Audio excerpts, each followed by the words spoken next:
Yan, sa video naman natin na to mga kaidol ay nagliliting naman kami ng sitaw na bago. Kanina ay nagpalupot at natapos na. Ngayon naman ay pagliliting naman mga kaidol ng paakyatan. Yan, para pag nag-usbong daw mga kaidol ay dire-diretso na siya pataas.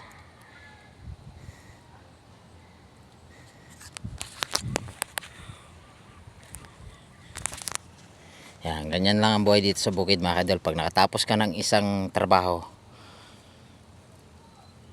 at mayroon pa trabaho again, tuloy-tuloy lang sa pagsisikap mga kaidol. Dami-dami mo naman tali. Salamat ka, dito ko tinatali. Napakarami.